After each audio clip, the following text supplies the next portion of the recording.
Happy Saturday, everybody. R. Payne here, marriage, politics, and sports. Welcome to the channel. It is another press conference. I believe it happened yesterday with Karoline Leavitt. You know, she's got to be the hardest working press secretary ever. But I like following her stuff. Some of the questions people ask is all right. You know, these are all like good points of conversation. So it's a good Saturday to be doing this. The wife is taking care of some stuff. I'm here. And I said, hey, listen, what better thing to do for an hour or so is react to another one of these press conferences. Like, share, and subscribe to this channel, Marriage, Politics, and Sports. And, join the chat if you're here. And let's see what she's got to say. You know, of course, there's a lot of stuff in the news with the shutdown and how that's impacting things and how that will impact people. One of the things I think we're going to start to understand that there's a serious dividing line between Wall Street and Main Street. And what we want to know is how much this shutdown is hurting Main Street, how much it may eventually hurt Wall Street. We'll see, you know, because I just think the money, as long as the money's flowing in the places they want it to flow, I think Wall Street doesn't care that much. So let's go without further ado. For me, let's hear from our girl, Karoline Leavitt.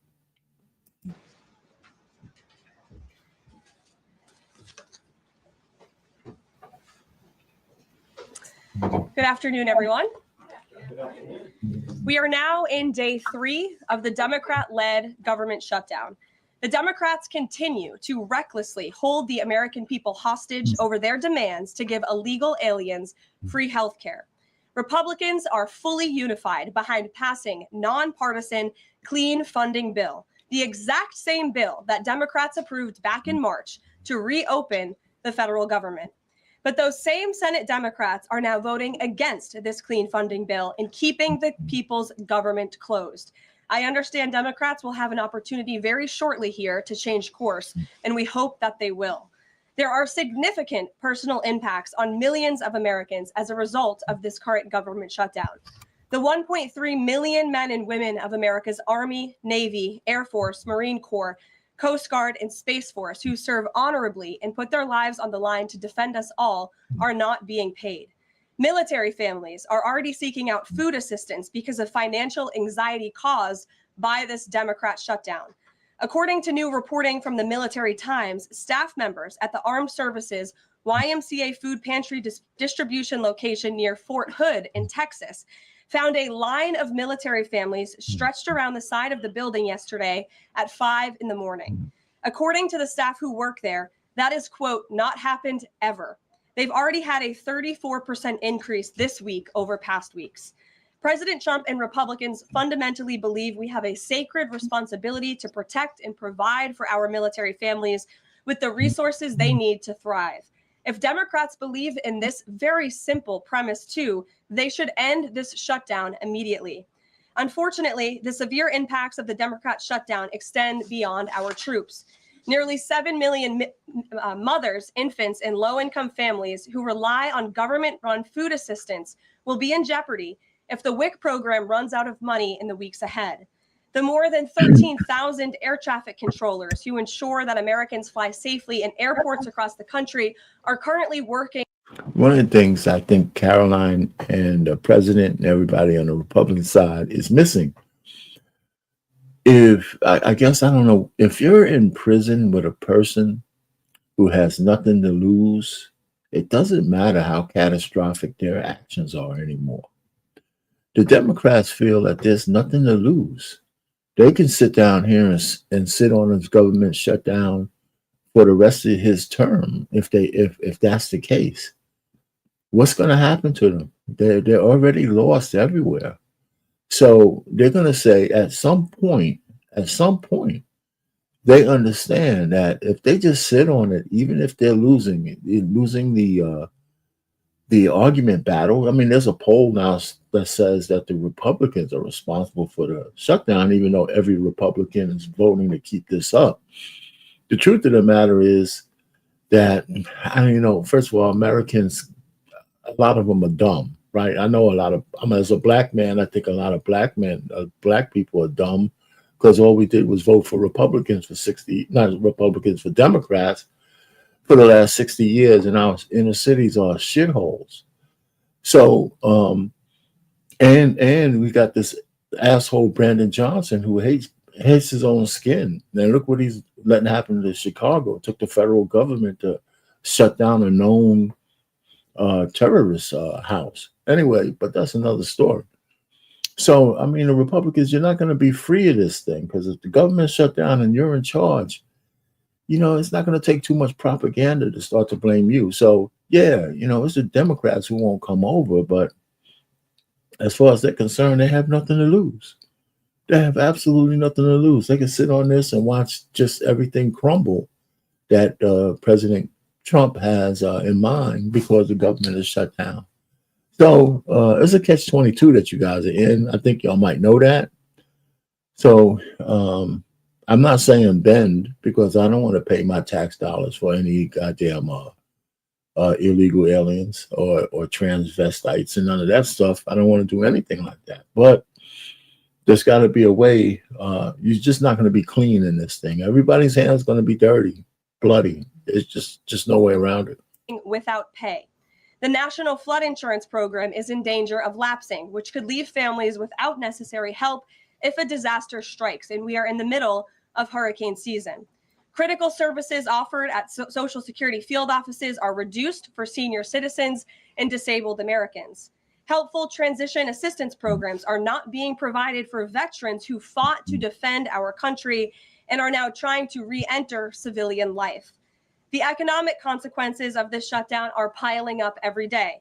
Policymakers, markets, and even the Federal Reserve are flying blind at a key juncture because BLS and BEA data are on hold until the government reopens. Democrats shutting down the federal government to give health care to illegal aliens could lead to lower growth and higher unemployment rates for Americans. According to a new memo from the Council of Economic Advisors, the U.S. economy could lose $15 billion of growth domestic product each week. Every single week, the Democrat shutdown extends, with a month-long shutdown leading to an additional 43,000 unemployed people. Small businesses are likely to encounter delays in receiving federal loans. Mortgage applications will likely shrink. And just this morning, Business Roundtable, an association of more than 200 CEOs of Americans' leading companies representing every sector of the U.S. economy, put out a statement urging Congress to pass the clean CR that will once again come before them in the Senate floor in just a few moments. Quote, a fully functioning government is essential for American businesses, workers, and consumers, while policymakers continue working on a full-year funding. Just to be clear, the vote that they had last night, because today's Saturday morning, they did have their vote. It didn't pass. The government is still shut down. So, you know, I first of all, I don't think anything's going to happen until next week. If it's in the favor of the government or the people, everybody's dug in. And of course, Schumer, at 70-something years old, he should be ashamed of himself worrying about AOC. He should have stepped down a long time ago if he's worrying about that. At some point, when you get older, you know, and I'm getting into that area, you got to stop being afraid of certain things. You know, I mean, Schumer, your time has passed anyway, whether you want to stay there or not. But who gives a shit whether AOC is going to primary you? I mean, you can't be afraid of that. It's just you know, Maxine Waters, what's the other wrinkly old chick who used to be the speaker? All of these people, Nancy Pelosi, all these folks, you old as hell, man. Get out of the way. Just get out of the way. Just like Mitch McConnell on the Republican side, man, just get out of the way. President Trump is going to be the last old-ass president we're going to ever see. Because I think we're learning lessons, right? You know, J.D. Vance is a relatively young man compared to these old-ass presidents. You know, at the tail end of the baby boomers where I came from, our time is over. If I was a young person or a voter, I would never put another baby boomer in any high office. The time is over. Gen Xers are not going to be much better, but it's time to get rid of the old, let the new shape the future. And that's my point. I just rambling on this thing because she struck a nerve with me. This shutdown and the people who are making the shutdown is because they dig their heels in, and only old people who when they throw temper tantrums, they dig their heels in over bullshit. Let's just keep the government running. That's why we put both of you guys in office, Republicans and Democrats. That's the only job you have. This should never be a 60 vote to keep the government open. It should always have been a simple majority, period. I don't give a shit what they say. Nope, they shouldn't have the option of shutting down the government. Package and other pressing issues. Again, that is a quote from the Business Roundtable. What's clear is that the Democrats' actions account to an intentional sabotage of our country and our people by shutting down our government. This madness must end. President Trump and Republicans are calling on Democrats to reopen the government immediately on behalf of the American public. All we need are 5 Democrat senators to do the right thing and to stop this shutdown. Call your Democrat senator and tell them to vote yes to reopen the government. On another matter, despite the Democrat shutdown, President Trump's efforts to make America safe again continue.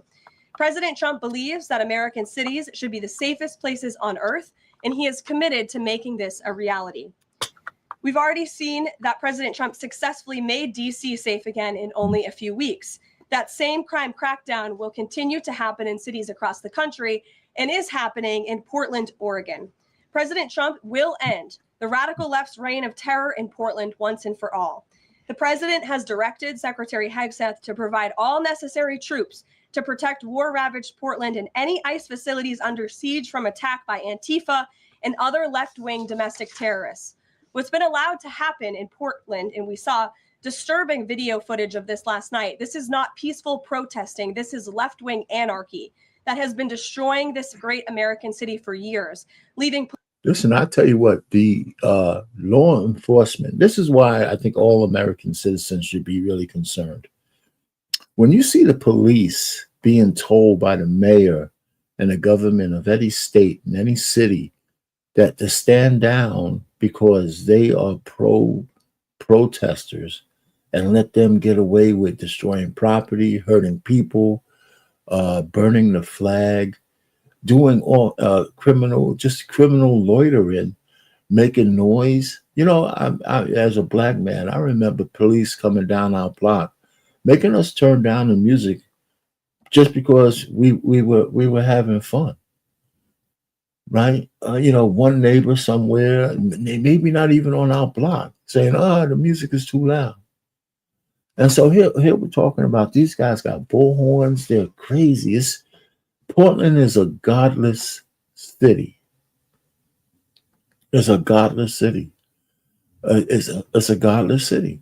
The police actually watched a man get assaulted, knocked out, and then collapsed again. And it was the ICE agents who had to get medical attention for him because the police allowed another man to nearly kill somebody in front of as part of a public display. These people got to go. Matter of fact, I blame this on the Republicans. With people, if you block a car of a government agent trying to do their job, you should be arrested immediately. Fuck the bullshit, man. What do you mean? Taking it slow. Every cop should come down there, bust some fucking heads, and put them in chains. You can't block a lawful order. That's obstruction of justice. And they should be put in jail. I mean, people should get the punishment they deserve for reckless rioting and looting and all of that shit, man. So on this one, I got to give it to Karoline. Leavitt on this one. The president is absolutely right. He should use every means necessary to protect the federal law, the federal agencies against anarchy. It should have happened in the BLM riots over the George Floyd thing. You can't just let them burn down fucking cities. Come on. I don't give a shit what they're feeling.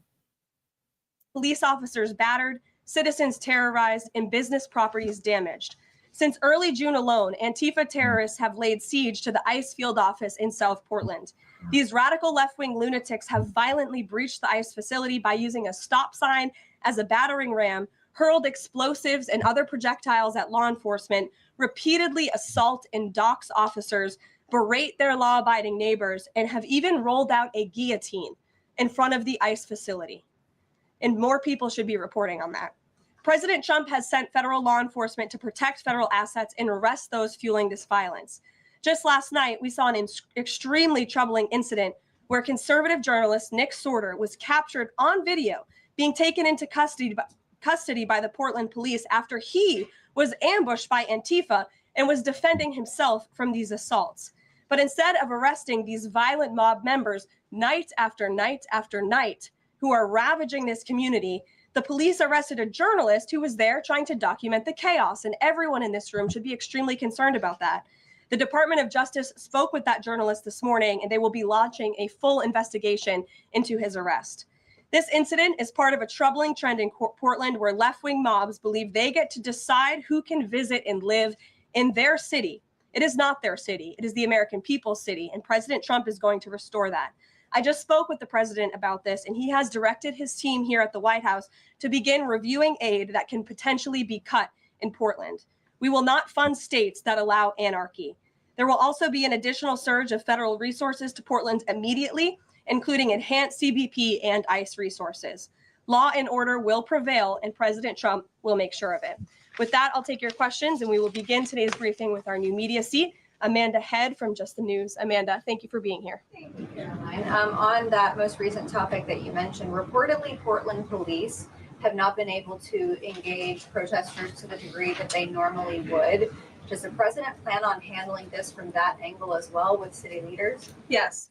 From our understanding in the law enforcement that we have here in the Homeland Security Task Force, I spoke with them this morning, and what they're seeing is that unfortunately, local police has been restricted from responding or cooperating at all with federal authorities, which is completely absurd. We have surged federal law enforcement personnel to this city to restore law and order and to work alongside local law enforcement. You know, I looked this up, and I think some other people need to look it up too.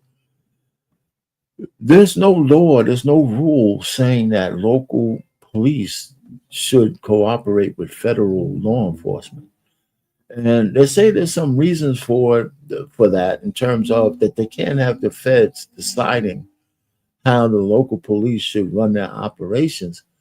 But I don't see how writing something that says that if we have known criminals, known nefarious things going on, that the local government can choose, the local mayor, the local governor can choose to tell their people not to cooperate with the lawful, fulfilling the laws of the land. That shit really doesn't make any sense to me. I don't see how you get past putting an illegal alien back on the street who's murdered, and raped, and pillaged, and instead of having that person on a detainer that's being respected at the local level, so I could come to the police station, I could come to the courthouse, where it's the most safe, no civilians, none of that shit in the way, and then take the savage and put him out of the country where he belongs or where she belongs, as opposed to putting them back on the street so they could terrorize the Black community, right? And the non-Black community that's not white, the non-white communities. But I mean, I don't think it's just racism, right? Because Brandon Johnson is blacker than anybody, blackety black, but he's still an asshole, right? He's the worst mayor. He's the worst Black man I've seen in a long time. He disgusts me as a Black man. He's the most disgusting Black man I've ever seen. And he's just sick, and he just sickens me. And so while the Black people of Chicago burn week by week, he's talking some other kumbaya bullshit with illegal aliens. So let me tell you, man, he's the worst guy in the world. And if the Chicagoans vote that guy back in, they deserve to burn in hell with him. Anyway, so let me, I mean, that shit just triggered me. You saw the place in Chicago where the FBI, where the ICE and the other law enforcement had to take down Tren de Aragua because they took over a housing complex. And everybody knew they were there, even the local police who let it happen, who didn't do anything about it. And then we see fat ass Pritzker and Johnson saying everything's all right, just give us more money, so we can go fuck around and give it to the illegal aliens. And they're taking over blocks and cities and in the inner cities, and the people have to live in lives of quiet desperation or else be killed. I'm telling you, man, these guys are the worst. They're the worst. Malcolm X says the white liberal is the worst enemy of the black person. That's no longer true. The black liberal is. The black liberal is the biggest enemy of black people in the United States of America. And we've seen the benefits of this in Washington, D.C. And all of you live here, so you can agree Washington, D.C. is and feels much safer because of the cooperation between federal and local law enforcement. They can and must be working together. And we think it's despicable that these local elected officials who swear an oath to protect their people are preventing law enforcement from doing their jobs on the ground. So that's why the president has directed his team here at the White House, and they are already on it to look into how we can cut funds. And the president wants to work with anyone. If the mayor of Portland were to call him right now and say, Mr. President, please help us, I am sure the president would be willing to do that. He is genuinely serious about wanting to restore order in America's cities. But it's become apparent that the local and elected officials in Oregon do not feel the same. And that's very unfortunate for the people who live there. And then one more question on the government shutdown. Should there be some type of scheduled layoffs to maybe entice Democrats to come to the table, like every hour, another agency, another 100 pink slips? I'm sure Russ Vought has a list of folks ready to go. Well, look, the Office of Management and Budget, as we've said repeatedly, is working with the agencies and our cabinet secretaries to identify where cuts unfortunately can and have to be made. And again, we understand there's another vote happening on the Senate floor in an hour. Maybe if Democrats do the right thing, this government shutdown can be over. Our troops can get paid again. We can go back to doing the business of the American people. But if this shutdown continues, as we've said, layoffs are an unfortunate consequence of that. And Russ Vought has been in contact with our cabinet secretaries at their respective agencies to discuss that. Thank you, Amanda. Kelly. How would this administration define what makes a Democrat agency, which agencies, and what constitutes being a Democrat agency? I think this administration has been very clear, Kelly, that we're not going to tolerate waste, fraud, and abuse in our government. And we've also been very clear to point out when agencies or when programs do not align with this administration's values of putting our country first. You've seen that with USAID and in various other cases where there's been cuts made or funding has been slashed. And so, again, unfortunately, we're having to do a massive review of the bureaucracy to be good stewards of the American taxpayer dollar. And it's the Democrats who have forced the White House and the president into this position by voting to shut the government down. You've talked about thousands likely layoffs coming. Do you have an update on the timeline for that? How quickly? And if the government is restored to funding and back in operation, will that list of potential layoffs still be on the table? Look, as I just stated, the Office of Management and Budget is in constant communication and contact right now with our cabinet secretaries and agencies across the board to identify, unfortunately, where layoffs have to be made and where cuts have to happen. But again, the Democrats have an opportunity to prevent this if they vote to reopen the government. That is all this administration and the president is asking for. Vote for a clean continuing resolution to keep the government open. Peter. I said this once before, and I'm going to say this without cursing best I can. The longer the government is shut down, it's a chance for whoever's in charge, in this case, it's the Republicans, it's this administration, to actually do an assessment as to what organizations they actually need. If I'm shut down for a month, just for a month, and the organization that you work for, I don't miss a beat, I don't see what value your organization had, because being shut down, it doesn't hurt anything. It doesn't, we don't lose anything because your organization is shut down.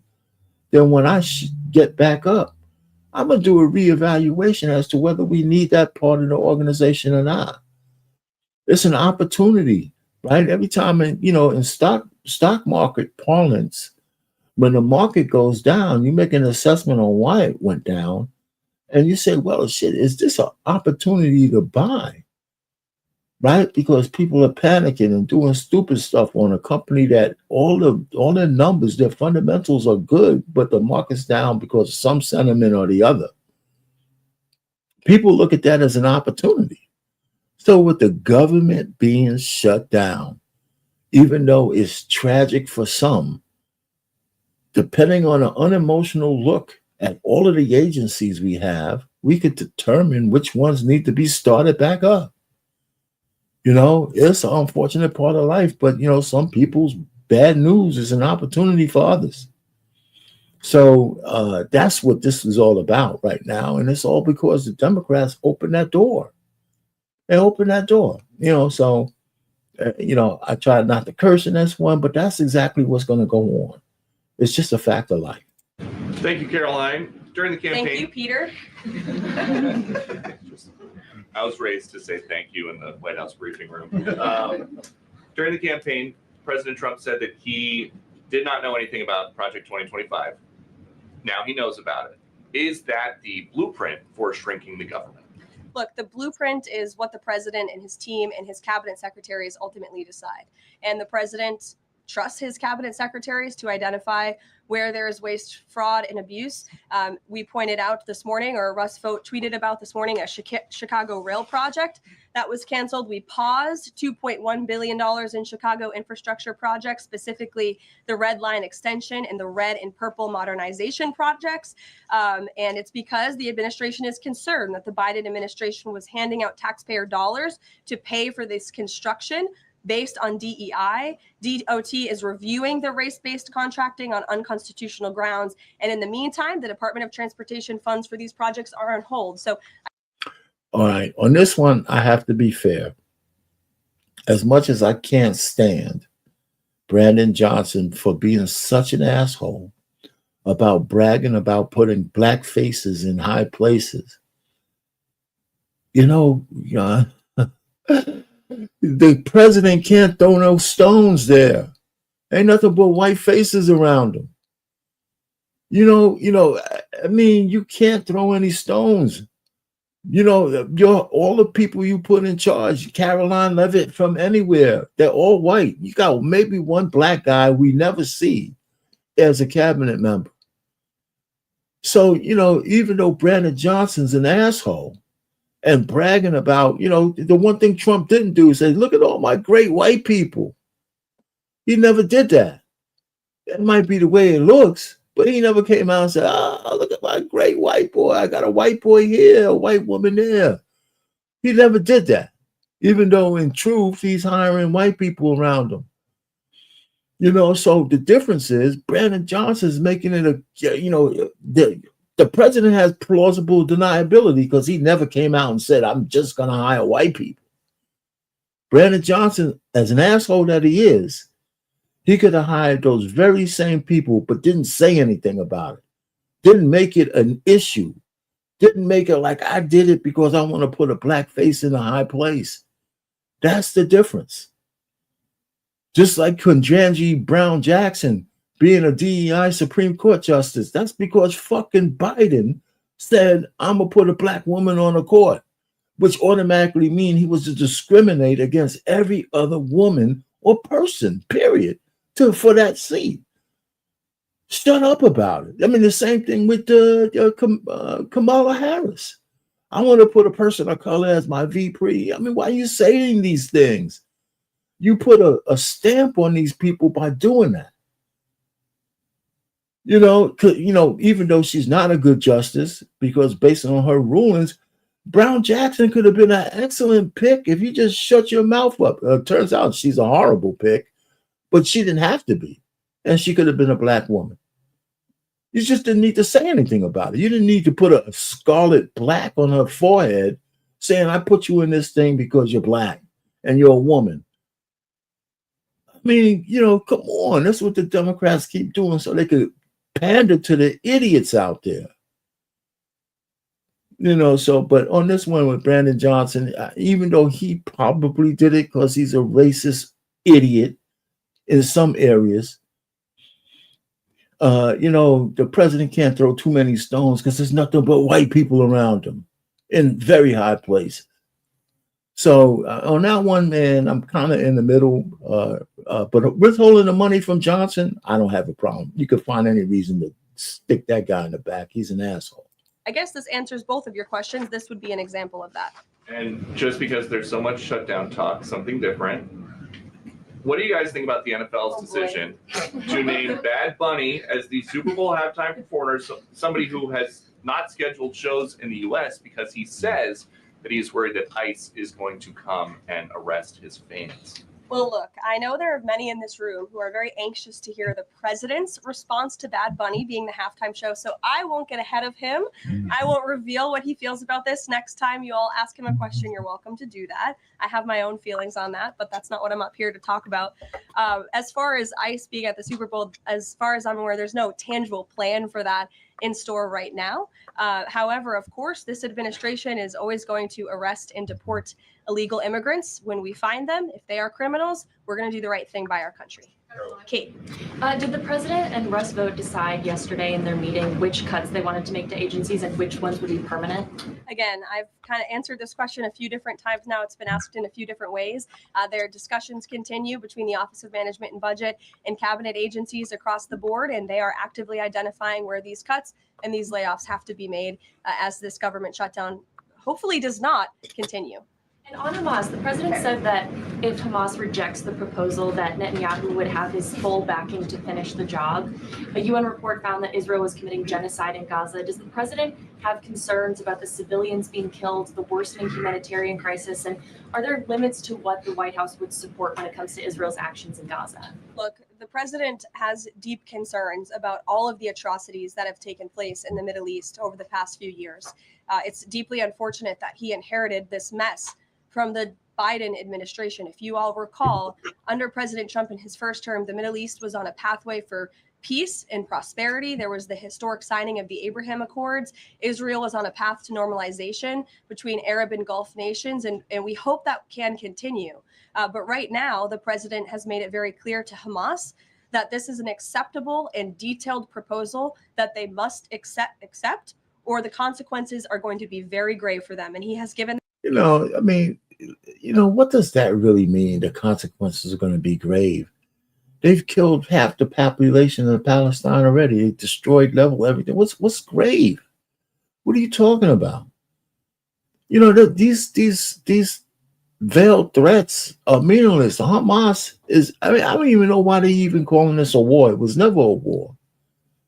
Somehow the Hamas was able to kill 1,700 Israelis over the Mossad, over IDF, over everybody knowing. The most protected country on the face of this earth, always vigilant, diligent, all that kind of shit. All of a sudden, they didn't know that this sledgehammer was coming from miles away. I find it hard to believe. I think those people were sacrificed in order for this genocide to happen. That's, as a private citizen, that's what I think. And all this talk about Hamas doing this and that, what is there to negotiate with? A couple of guys in huts with guns hiding behind the Palestinians? I mean, come on, this is all bullshit, man. Anyway, let's go. A deadline of Sunday evening at 6 p.m. When I was out here on Wednesday, I told all of you, I'll leave it to the president to make that red line, and he now has. I think the entire world should hear the president of the United States loud and clear. And Hamas has an opportunity to accept this plan and to move forward in a peaceful and prosperous manner in the region. Let me ask somebody a question. Have we seen one Hamas dignitary or Hamas leader behind a podium with a microphone saying that? I'm not really looking, but I haven't seen a guy dress up in any kind of garb anywhere saying, yeah, I'm the leader of Hamas, and these are my demands. And he speaks to the rest of the world from a podium somewhere. Have you seen that? I see fucking blood on his hand Netanyahu talking everywhere. But who's he at war with? Have you seen a man or a woman who says, yeah, I'm a Hamas leader, and this is what we want? So who are they really negotiating with? Some invisible person called Hamas? I mean, please, somebody send me a YouTube or something that says, here's the Hamas leader that they're talking to. What's his name? Right? They said, Hamas has to do this, Hamas has to do that. When they're talking about Israel, they have a name. They have Netanyahu. So who's the Hamas leader? What's his name? What does he look like? Where's his picture? This is just such bullshit. Who are they negotiating with? I mean, come on, American people. Why do we have to be in the middle of this fucking shit? We got our own problems. On this one, man, this is where I break with the all of these. I mean, the Democrats are not much better, by the way. But this is just bullshit. Who is Hamas? What's his name? Hamas has to come to the negotiating table. I'm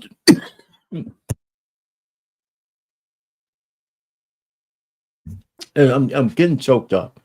When it's Ukraine, we know it's Zelensky. When it's Russia, we know it's Putin. But when it's Hamas, it's some ambiguous name. And if they don't, the consequences, unfortunately, are going to be very tragic. Michael. Thank you, Karoline. Has the president declared war on international drug cartels? And if so, or if he will, does he feel he needs congressional approval?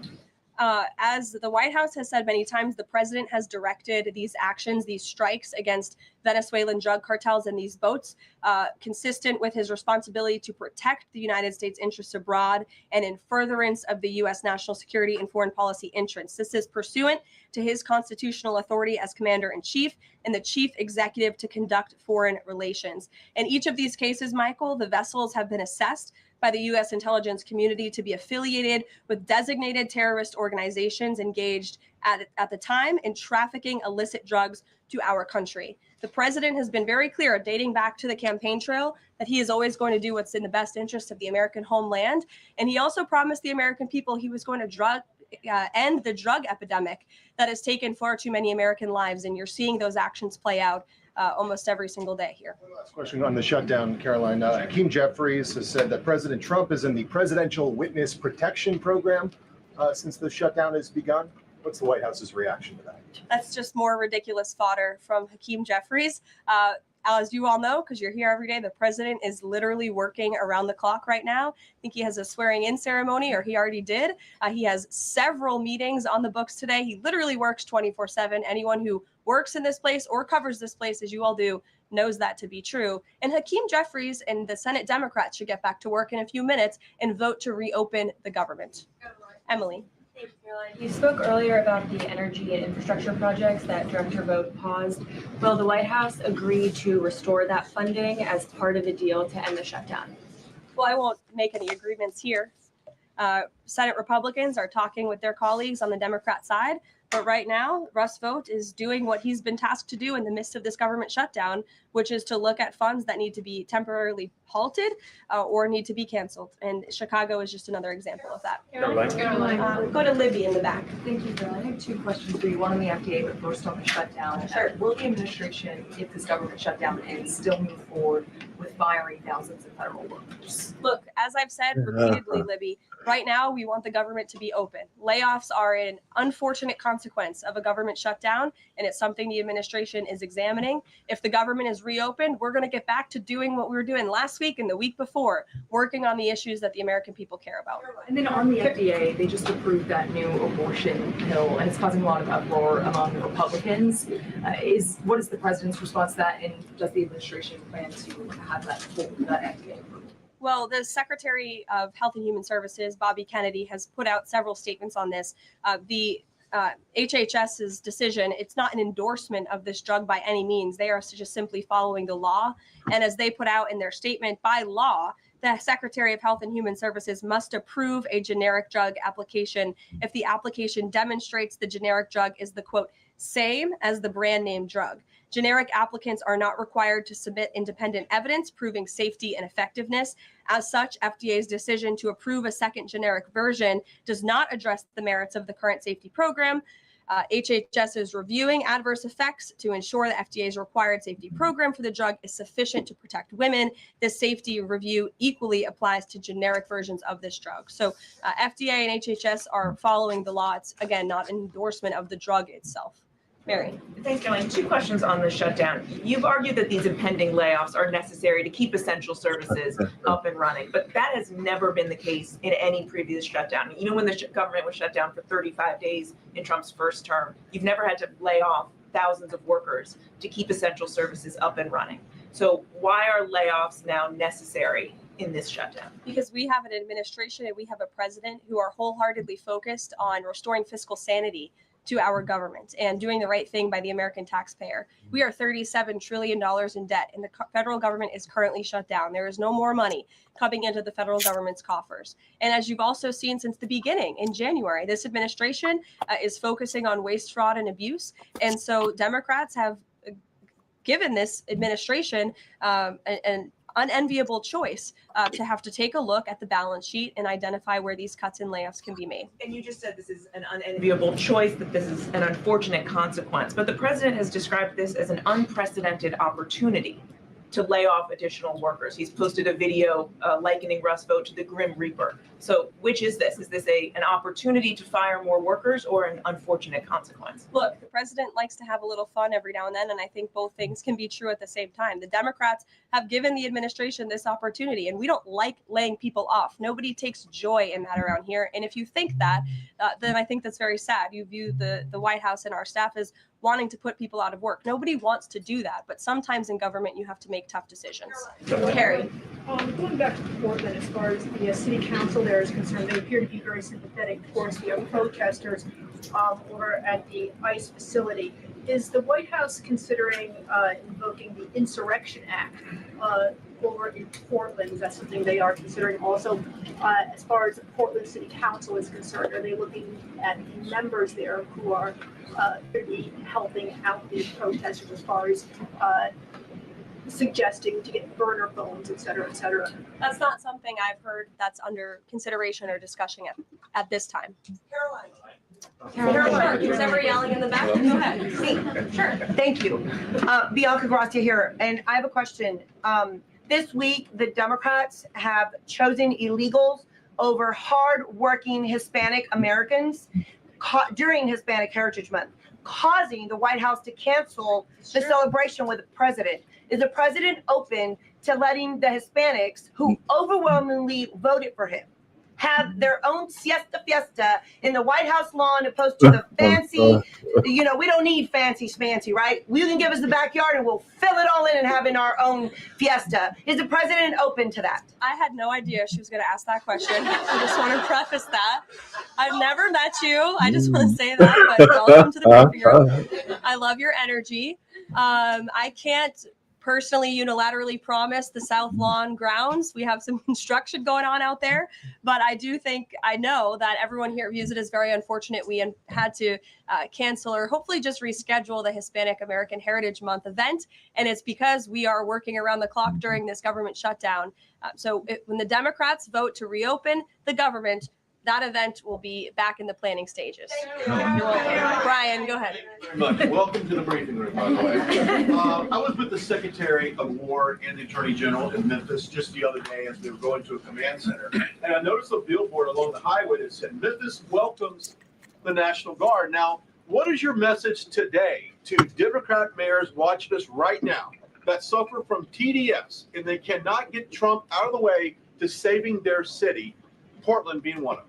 They should do the right thing by their citizens, Brian. They should call the president. They should call the White House and say, we want to work with you. And in Memphis, we are seeing some cooperation, as you saw from that billboard. The people of Memphis are loving this, and they are very grateful for the federal government's efforts. And federal law enforcement is there. We're working alongside local law enforcement. We'd like to see it ramped up a little bit because we want to make progress and we want to arrest as many bad criminals as we can.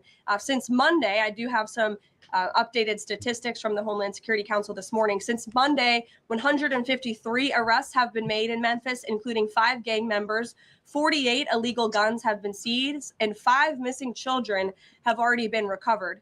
Last night, 60 arrests were made and 21 illegal firearms were seized. Arrests from last night include a suspect wanted for rape of a child under 13, first-degree murder, breaking and entering, aggravated assault, illegal drug possession, and many more. So we continue to see good results coming in through Memphis, and the president is very excited about making Memphis safe again. Thank you.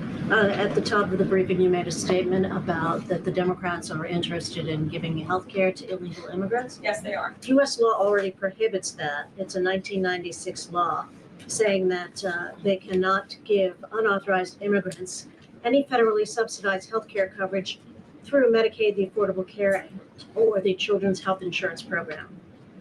There seems to be a disconnect in the messaging. Are you denying that Medicaid money has never gone to illegal aliens in the United States of America? I'm asking you if you can explain the disconnect in the messaging. I most certainly can.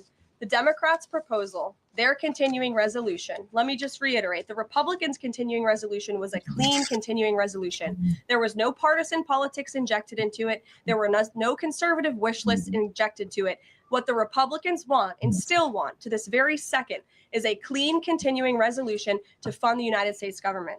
What did the Democrats want in their continuing resolution? They inserted a provision to undo a provision in the Working Families Tax Cut, the One Big Beautiful Bill, that ended taxpayer-funded health care illegal benefits for illegal aliens. Democrats' proposal would require Medicaid to pay more for emergency care provided to illegal aliens than Medicaid does for American patients who are disabled, elderly, or children. And this bill would have also allowed California to continue a gimmick that funds its Medicaid for illegals program. Those are things that we ended, the Trump administration ended with the passage and the signage of the One Big Beautiful Bill. And it is an undisputed fact, a fact that under the Biden administration, illegal aliens were absolutely receiving taxpayer-funded healthcare benefits. In fact, in fiscal year 2024, Medicaid costs for emergency services for illegal immigrants skyrocketed by 142% from the previous year to $9.1 billion. That's $9.1 billion taxpayer dollars that were going to emergency services for illegals. Between President Trump's last full fiscal year under his first administration and Joe Biden's last full fiscal year, Medicaid spending on emergency services for illegal immigrants nearly tripled. There was an increase of 196% between 2020 and 2024. And I have a chart here for you, and I'm more than happy to email it to you. I'd also like to add, because some were asking dishonest questions yesterday about emergency rooms. In Southern California, according to healthcare professionals in 2023, under the Biden administration, Southern California's, quote, entire healthcare system was being bombarded with illegal immigrants and forcing American patients to endure longer wait times. In Denver, Colorado, the CEO of Denver Health stated that 8,000 illegal immigrants made 20,000 visits to the city's health system in 2023, leaving an uncompensated bill totaling over $10 million.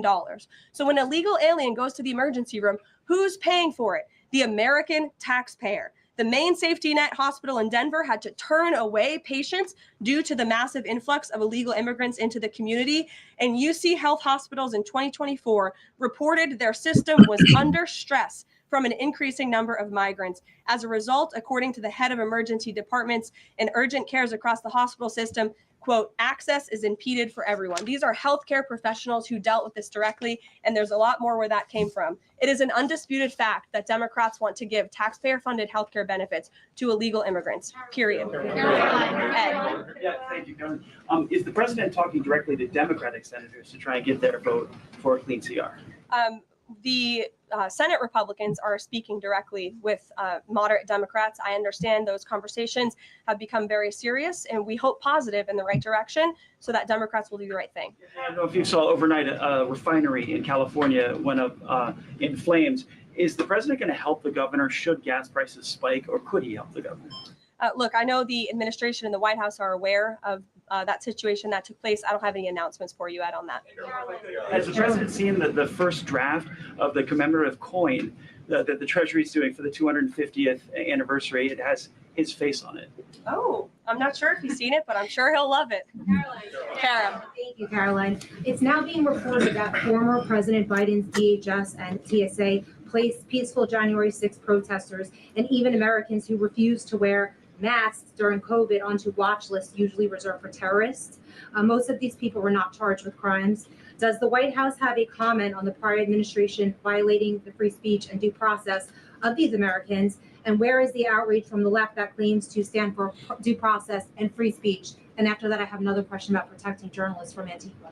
Sure. Well, Kara, to your first point, please send me that report. That's certainly very concerning. I haven't seen it myself, but if indeed that was happening, it's something I'm sure the Department of Justice and the FBI would deem worthy of looking into. Well, and journalists, as you mentioned earlier, are being increasingly attacked by leftist protesters. I was actually assaulted outside of President Trump's United Nations speech, and I think the White House is aware that a Portland journalist was almost blinded by an Antifa protester. This has been a problem that's gone on for years, and police often say that their hands are tied. Does the White House have a plan or plan on issuing a statement? The police in Portland, their hands are not tied. They're expressly told not to do anything. That's worse than your hands are tied. They're essentially in support of the rioters out there. I don't know how any man or woman who believes in policing can go. I mean, I know how they do it because everybody needs their job. But, you know, I think after all of this quells out, we'll hear a lot of police officers speaking out once they know they can be protected. Because most police officers, I would really believe, don't want to see lawlessness happen in front of their face. It's like an anathema to why they're police officers in the first place. So Portland is a godless, demonic city right now because of the people who run it. You know, I'm not saying that there's no bad people on the Republican side or conservative side, but we can see demonic behavior when we can recognize it when we see it. And so this ultra liberalism, anything goes, or else we'll do every dastardly thing we can to you. We know that's demonic right off the rip. And maybe discouraging this violence against journalists out on the street like me and so many others in this room. Well, I hope that my statement earlier in the briefing served that purpose. But of course, we condemn violence against anyone in this country and journalists as well who are exercising their First Amendment right. And there have been so many incredible independent journalists across the country who have gone undercover within Antifa and really have come to understand how this is a growing domestic terrorism threat inside of our country. And I would encourage maybe some of you in this room to get outside the Beltway and go do some of that undercover investigative reporting, because it is really incredible what they found. I met with one of them in my office yesterday, and they're doing very dangerous work in difficult circumstances. And Antifa is a very violent group, as you've experienced and that many others in the media have as well. Christian. Yeah, thanks, Karoline. Following up on Libby, sort of on the other side of the abortion debate, has the president abandoned his campaign pledge to mandate insurance coverage for IVF services? No. Was there any update on that? We flew by that May EO deadline for the White House to produce a plan. I literally just read a statement from the Health and Human Services on you, for Libby at least, as far as IVF goes. I'll check in with our policy team and we'll get you some updates. And then on Russia, how concerned is the White House that the Russian Navy seems to be escalating its provocation of NATO allies? I'm talking, of course, to the several close calls they've had with the Danish military during the EU leaders meeting in Copenhagen. It's something the administration takes very seriously, and we are constantly monitoring it. The National Security Council here at the White House is in constant correspondence with our NATO allies, and the president speaks to many of them as well. Yes. We've seen a spate of gun violence in this country, both mass shootings. We've seen this Michigan church that was attacked, children being shot in pews in Minnesota. We've also seen politically motivated assassinations of Minnesota lawmakers Charlie Kirk. Has any of this made the president or the White House rethink gun safety prevention in this country? Either red flag laws, I know that was a conversation in the first Trump administration, or is there anything on the table right now on gun violence? Of course, this is an extremely pressing issue for the administration in our entire country. It's deeply alarming to everyone here, the violence that we've seen taking place all over the country, the assassinations that have unfortunately, tragically taken place throughout the last several months. There are many discussions about how to prevent such violence and how we can ensure that law enforcement has the resources they can on the ground to not only respond, but again, to prevent such tragedies from taking place. If there are red flags with an individual in a community, that they are treated as an emergency, a public safety emergency, not just, turn a blind eye to. There's many other things we can do, but the administration and the president has always also made it clear he's always going to protect the constitutional right, the Second Amendment constitutional right of Americans to own guns. Would you advocate for Congress to pass a federal red flag law? Right now, they just incentivize states financially to have red flag laws. But I know Lindsey Graham has worked on this as a Republican. There are some Republicans that do support this kind of gun safety legislation. I don't want to get ahead of the president on any congressional action or any to Congress on that matter. Andrew. Thank you, Karoline. Two things. First, to follow up on something you said earlier about hospitals treating undocumented or illegal aliens. Is it the administration's position that hospitals should not have to treat people who come into the emergency department who are not here legally? No, that's not our position. Our position is that it's completely unacceptable that the Biden administration paroled and encouraged an invasion of tens of millions of illegal aliens into our country and then promised them free health care.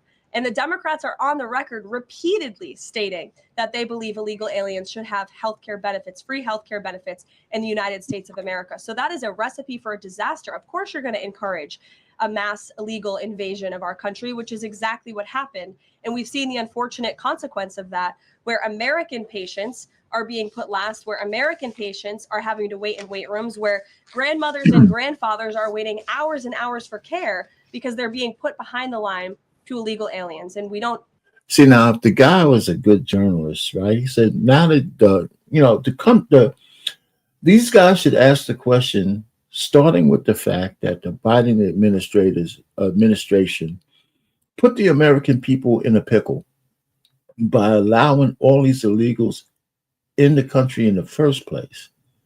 Because the answer is really to deport these people. But you're not going to be able to deport all of them before somebody gets sick. So what happens when somebody gets sick and goes to a hospital? And that's what we're seeing. And of course, Caroline's not going to stand up here and say, let them bleed out on the street. Well, it's just happened to black people, by the way, in some of these places back in the day. So we're in a quandary. We're in a quandary, right? And that quandary was created by allowing so many illegals into the country. And it clogged up our system, which is already clogged, even in the best of circumstances. And so what do you do with those people? You can't turn them away because that's against the Hippocratic oath. So how do you pay for them? Where's that number? Where does that go? On a ledger, because it's going to incur a cost. So the point really is to minimize illegals in the country in the first place. And then is there a negotiating point that can be made in terms of if they're here already, they're going to get sick. Some people are going to get sick. And nobody, even the most hardened Republican, is going to stay on the stage or conservative, let them die in the street. Nobody's going to say that. So there's the quandary. Why don't we get to that and have a conversation about that? We have to minimize illegal aliens in our country because once they're here, they're going to incur some kind of cost on the American taxpayers, no matter what. So, so how do you negotiate out of that thing? Well, the first thing you can't do is freely give money so people could plan on having illegals here. That's what the Democrats want, so they can get a new voter base. So we can't do that. So I'm just saying, it's a conversation that needs to be had, but it has to be had honestly. one way, shape, form, or fashion. And I don't think we get there by this press conference. You know what I'm saying? Because yeah, you know what? Shit, if he wouldn't have made these, if he wouldn't have let these people in the first place by those crazy ass numbers, we wouldn't be in this quandary. So, but once they're here, you can't let them die on the street. You can't let the women have babies in the gutters. You know what I'm saying? That kind of stuff. So whether you're for it or against it, how do you answer that particular question? Agree with that. We don't support that. That's why the administration is desperately trying to fix it and deport the tens of millions of illegal aliens that the Democrats and the Biden administration allowed into our country. And we'd love to continue doing that work so long as the federal government is reopened. And there are many federal law enforcement agents and officers right now who are working without pay. That's unacceptable. The Democrats need to reopen the United States government, and we hope that they will do the right thing on the Senate floor in just a few moments. Thank you, everyone. Well, another good conversation with my girl, Karoline. I don't agree with everything. I think that we need to certainly get to some resolutions. I do agree with the position that we cannot voluntarily give out taxpayer dollars to illegal aliens under any circumstances, hospitals, hotels, EBT, whatever the hell it is. If you ain't here illegally, you shouldn't get shit. Period. And so one of the biggest ways to stop that is don't let them in. Just don't let them in unless they come through the normal channels. Get a green card, get a visa, all these kind of things, and be in compliance. Then we could have a conversation, you know, because you are in the country legally. You know, so if tax dollars go to you somehow and you got a green card, you know, nobody's going to complain. If you have a visa, a work visa, education visa, whatever the hell it is, when that shit is legit, nobody's complaining about you being here. That answers the thing that we're a country of immigrants, right? And nobody's going to worry about that. The truth of the matter is that phrase, country of immigrants, is getting old too, because that's when everybody was coming from different areas. Now we have a formalized country. So when you come here as an immigrant, we expect you to assimilate. And a lot of these so-called immigrants from anywhere, a lot of them are not assimilating. One's from Africa, one from Arab countries, some are from South America. There's not just Hispanic or Latinas. I mean, there's a lot of people coming here don't want to integrate. Look at Minnesota, the Somalians. They want to have a little Somalia in the middle of Minnesota. And then we could look at Somalia back in Africa and say, shit, man, we don't want a place like that. You certainly don't want a place with Sharia law like they're trying to set up in some places in Michigan. So, I mean, you know, so we're in a quandary, not forcing people to assimilate and giving them American citizenship. You get an Ilhan Omar. She absolutely hates America. She can barely hide how much she hates this country, if she hides it at all. You know what I'm saying? How the hell does she become a person who sits in the halls of Congress getting secret information and stuff like that, when essentially she hates the people that's around her? You know, so I mean, we got some issues, man. We got a lot of issues. Thank God that, you know, Trump has taken, at least give us 4 years of a respite. That's why they got to win the midterm. You know, so we can have 4 solid years of trying to quell all the bullshit that's been put on us, and you got to win the 2028 election as well. We need time to cleanse cleanse the poison out of our system and heal some of the wounds. Anyway, enough of me rambling. Thanks for stopping by. I could tell you I'm half crazy already, man. I'm one of those old guys who probably should shut up too. But I ain't a politician. I'm just a regular citizen watching the world burn, you know? So I don't know, man. You know. Yo, Royce White. I haven't heard him in a while. I need to go check him out. Yeah, he is. All right, man. You know, thank you, because tell you, I'm over out. This is my Saturday. My wife is out gallivanting somewhere. I guess she's at a play at a church or something like that. And my daughter's doing their thing, and I'm just here rambling, And thanks for visiting. I appreciate it. Payne, marriage, politics, and sports. Over and out.